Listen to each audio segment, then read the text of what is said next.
আমরা সুন্দর সুন্দর যে ফটোশ্যুটগুলো দিই বা ফটোগুলো যেগুলো দিই সেগুলো আমাদের যে কতটা কষ্ট করে এক একটা মেকআপ আর্টিস্ট, ফটোগ্রাফার, মডেল সবাইকে সহ্য করতে হয়, এমনকি যে হেল্প করে তাকেও। দেখো অন্তত সে ছাতা নিয়ে আর আমি মেকআপ আর্টিস্ট মরছি, আর এই যে মডেল, আর এই ঠাটা পড়া রোদ্দুরের মধ্যে আমরা শ্যুট করছি। তো শ্যুটটা আমরা করতে পারলাম না, একটু মানে রোদ্দুরটা কমলে তারপরে আসবো। আপাতত নিচে দাঁড়াচ্ছি গিয়ে, এই রোদ্দুরে শ্যুট করা যাচ্ছে না, ততক্ষণ আমরা ইনডোর শ্যুটটা করে নিই, আবার পরে লাইভ আসে। Of course we are A model, কারণ আমাদের পিরিয়ড হলেও হট ব্যাগ নিয়ে আমাদের শ্যুটে বসে থাকতে হয় টানা। কতক্ষণ ধরে বসে রয়েছে, তাহলে ওটা কমেছে তখন একটু কি দাদা। তো চলো তোমাদেরকে আজকে আমি স্টেপ বাই স্টেপ মেকআপ শেখাবো। তো শিপ্রা মেকওভার্সে তোমাদের সবাইকেই স্বাগত।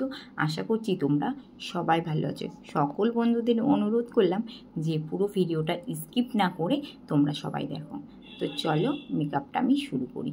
আজকে মেকআপটা হলো, তোমরা পার্টি মেকআপ করতে পারো, এঙ্গেজমেন্ট, যে কোনো মেকআপের জন্য এই পরপর ভিডিওটা দেখলে কিন্তু শিখে যাবে মেকআপ। তো চলো, প্রথমে আমি মুখটাকে ক্লিন করে নিচ্ছি টিস্যু দিয়ে। ভালো করে টিস্যু দিয়ে পুরো মুখটাকে পরিষ্কার করার পরে মুখে একটা টোনার দিয়ে নিলাম। টোনার দিয়ে টোনারটা কিন্তু শুকাতে হবে, আর প্রত্যেকটা ইউজ করার জন্য 10 সেকেন্ড করে টাইম দিতে হবে। তারপরে আমি পিএসসির ময়েশ্চারাইজার দিয়ে দিলাম। তোমরা যদি কে কী কোন ময়েশ্চারাইজার বা প্রাইমারের নাম জানতে চাও আমাকে অবশ্যই কমেন্ট করো, আমি কমেন্টে বলে দেবো। তো আমি এবার প্রাইমার দিয়ে দিচ্ছি, যা গরম আর মেকআপ টিকসইয়ের জন্য তো আমাকে প্রাইমার দিতেই হবে যাতে মুখে কোনো ক্ষতি না হয়। আর যেহেতু এটা দিনের বেলার মেকআপ হচ্ছে তার জন্য আমি একটু সানস্ক্রিন দিয়ে দিলাম। আমি কিন্তু ভিডিওটা একটু তাড়াতাড়ি করে দিয়েছি, এত তাড়াতাড়ি তো হয় না, আর ভিডিওটা অনেকটাই লং হয়ে যাবে তার জন্য। তো আমি একটা এবার রিগোডের প্যালেট নিয়ে ওর কালার কারেকশন করে দিচ্ছি। দেখো চোখের নিচে বা ঠোঁটের পাশে যে কালো কালো ছোপগুলো আছে সেগুলো আমি অরেঞ্জ কনসিলার দিয়ে ঢেকে দিলাম। তারপরে আমি একটা ডার্ক কনসিলার দিয়ে দিচ্ছি যাতে অরেঞ্জটাকে লুকিয়ে ফেলতে পারি দাগগুলো। তারপরে ওর স্কিন টোনে আমি ওকে কিন্তু দেখো একদম 1 ফোঁটা দিয়ে ওকে ফাউন্ডেশন দিয়ে করেছি। তারপরে আমি আবার ওর থেকে 1 সেট উপরে হাইলাইটার দিয়ে দিলাম, দিয়ে ভালো করে ব্লেন্ড করে নিচ্ছি। এবার আমি পাউডার লক করে নিলাম। তোমরা যদি এই ভিডিওটা মনে করো বা যে কোনো মেকআপের ভিডিও যদি তোমরা বলো যে সুন্দর করে দিতে, আমি কিন্তু অবশ্যই আরও আস্তে আস্তে দেব। আর দেখো পাউডার দিয়ে আমি ভালো করে চোখের নিচেটা ব্লেন্ড করে নিলাম, দিয়ে আমি স্প্রে দিয়ে ভালো করে মুখটাকে শুকিয়ে এবার আমি আই মেকআপটা করব। তো আই মেকআপের টিউটোরিয়ালটা কেউ যদি পুরোটা দেখতে চাও আমাকে অবশ্যই কমেন্টের মাধ্যমে বলতে পারো। তো আই মেকআপটা আমি একটা হাইলাইটার দিয়ে ভালো করে ব্লেন্ড করে নিচ্ছি যাতে কোনো দাগগুলো বোঝা না যায়। দিয়ে ভালো করে ব্লেন্ড করে নিতে হবে, কিন্তু যত ভালো করে ব্লেন্ড করবে দিয়ে একটু পাউডার লক করে দেবে, দেখবে সুন্দর হবে আই মেকআপটা কিন্তু।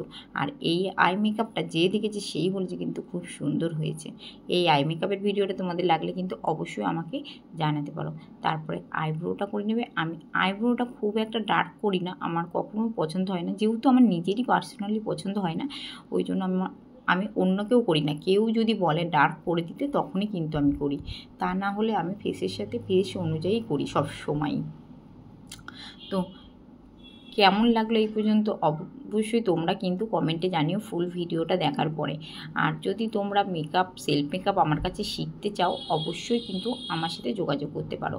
এবার আমি আই মেকআপটা কমপ্লিট করে নিই।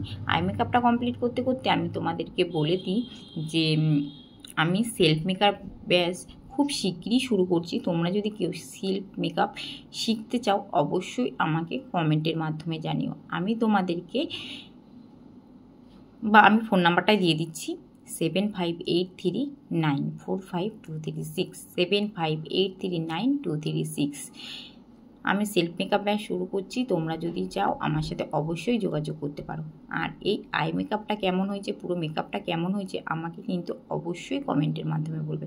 আই মেকআপটা আমি প্রথমে একটা নিউড কালার দিয়ে, নিউড ব্রাউন দিয়ে আমি ভালো করে ব্লেন্ড করে নিয়েছি। তারপরে কাজল দিয়ে আমি এইটাকে ব্লু আই শ্যাডো দিয়ে ভালো করে ব্লেন্ড করে নেবো, এইটুকু আমি বলে দিলাম। আর এই আই মেকআপটা যদি পুরো কেউ দেখতে চাইছো অবশ্যই আমাকে কমেন্টের মাধ্যমে বলো, আমি পুরোটা দিয়ে দেবো।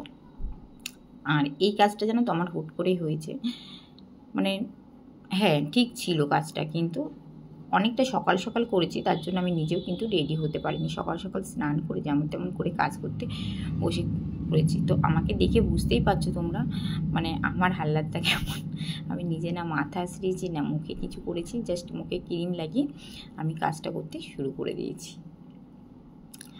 তো পুরো আই মেকআপটা শেষ হওয়ার পরে কিন্তু তোমরা অবশ্যই বলে দেখো, আই মেকআপটা কিন্তু এখানে আমি যতটা তাড়াতাড়ি দেখালাম অতটা তাড়াতাড়ি কিন্তু আমি করিনি, নিজের থেকেই বলছি। এখানে আমি অনেকটাই স্পিড করে দিয়েছি সেই জন্য।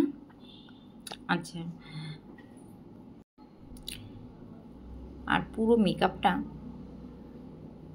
সত্যি একদম একটা সফট লুক দিয়েছিল। এই মেকআপটা যে যে দেখেছে শেষে কিন্তু খুব ভালো বলেছে, সামনের থেকে আমার খুব ভালো লেগেছিল। আমার না, প্রত্যেকে যারা যারা দেখেছে তারা সবাই বলেছে সামনের থেকে বেশি ভালো লাগছে ক্যামেরার থেকে। এবার তোমরা তো কেউ সামনের থেকে দেখুনি, ওই জন্য বুঝতে পারবে না। তা আই মেকআপটা কমপ্লিট করে আমি ওর হেয়ারটা করব। নিচে ডিপ করে কাজল দিয়ে দিলাম, আর কাজলটাকে আমি ব্লেন্ড করার জন্য প্রথমে আমি যে কালারটা নিয়েছিলাম সেই কালারটা দিয়ে কিন্তু কাজলটা ব্লেন্ড করে দিলাম। এবার মডেলও একটু দেখবে দেখবে করে পাগলা হয়ে গেছিলাম, বলছিলাম না এখন দেখা যাবে না, একদম লাস্টে তুমি দেখবে। তারপরে আমি কন্ট্রোল ব্লাশ আর হাইলাইটার যেগুলো দেওয়ার আছে সেগুলো দিয়ে দিচ্ছি। আর এই মেকআপটা করতে কিন্তু আমার খুব একটা বেশি টাইম লাগেনি, 1.5 ঘন্টার মধ্যে কিন্তু এই মেকআপটা কমপ্লিট হয়েছে। সেখানে আমি তোমাদেরকে 9 থেকে 10 মিনিটের মধ্যে করছি, তার মানে বুঝতেই পারছো কতটা স্পিড করে দিয়েছি। আর ভিডিওটা যখন আমি দিচ্ছি স্পিড এই কারণেই করে দিয়েছি, অনেকটা লং হয়ে গেছিলো। মডেল তো অস্থির, দাও আমি একটু দেখি কেমন লাগছে আমাকে। তো আমিও বললাম তাহলে একটু দেখে নাও। তো ও দেখে একটু বললো যে কেমন হয়েছে, বললো আই মেকআপটা দারুণ হয়েছে, সত্যি আমারও খুব পছন্দ হয়েছে। তো আমি আই মেকআপ আর ফেস মেকআপটা কমপ্লিট করে এখন আমি হেয়ার স্টাইলটা কমপ্লিট করে দেবো। তো হেয়ার স্টাইলটা ওপেন হেয়ার স্টাইল হবে, যেহেতু লেহেঙ্গা হবে।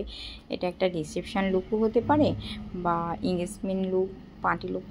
কিন্তু এটা আমার মতে এঙ্গেজমেন্ট লুক আর তোমার রিসেপশান লুকই বেশি যাবে। পার্টি মেকআপটা একটু বেশি মানে অতিরিক্তই বেশি হয়ে যাবে, যেহেতু এই হেয়ারটা আর তোমার মেকআপটা অনেকটাই গর্জিয়াস হয়েছে। এতটা গর্জিয়াস আমরা একটু খুবই কম, মানে এখন সবাই কি সিম্পল সাজতে পছন্দ করি, আর এইটা হয়েছে একটা সিম্পল সাজের মধ্যেও কিন্তু একটু গর্জিয়াস আছে, যেহেতু হেয়ারটা অন্যরকম করা হয়েছে।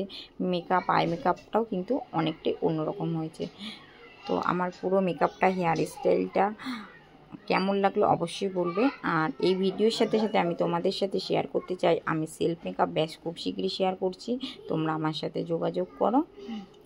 আগেও বলেছি আবারও বললাম, খুব শীঘ্রই কিন্তু নতুন ব্যাচ শুরু হচ্ছে। তো দেখো আমাদের মেকআপ কমপ্লিট হয়ে ফটোশ্যুট করতে শুরু করে দিয়েছি। ছাদে আমরা ফটোশ্যুট করতে গেছি, এত পরিমাণে রোদ্দুর, ওখানে কোনো মতেই দাঁড়ানো যাচ্ছে না, মডেলও দাঁড়াতে পারছে না, আমরাও দাঁড়াতে পারছি না। এসে ইনডোর শ্যুটটা করে নিলাম। ইনডোর শ্যুট করার পরে ভাবলাম যাই আমরা গিয়ে একটু সাধ্যে শ্যুট করে আসি, তবু রোদ্দুর কম হলো না, আমরা কিন্তু শ্যুটটা ঠিক করে করতেই পারিনি। আমরা আউটডোর শ্যুটটা হয়নি বললেই চলে, ইনডোর শ্যুটটাই হয়েছে। তো পুরো মেকআপটা ফুল মেকআপটা কেমন হয়েছে অবশ্যই কিন্তু তোমরা জানিও। ভিডিওটা যদি ভালো লাগে অবশ্যই একটা লাইক কমেন্ট শেয়ার করার অনুরোধ রইল। আর যারা আমার নতুন বন্ধু, যারা আমার এই ভিডিওটা দেখছো তারা অবশ্যই একটা সাবস্ক্রাইব করে যেও। সাবস্ক্রাইব করলে বা ভিডিওটাতে কমেন্ট করলে আমার নতুন ভিডিও করতে বা ভিডিও দিতে খুব ভালো লাগবে। তোমরা সবাই ভালো থেকো, আশা করছি আমি আবার নতুন ভিডিও নিয়ে তোমাদের সাথে খুব তাড়াতাড়ি আসছি। বাই বাই, খুব ভালো থাকবে তোমরা সবাই।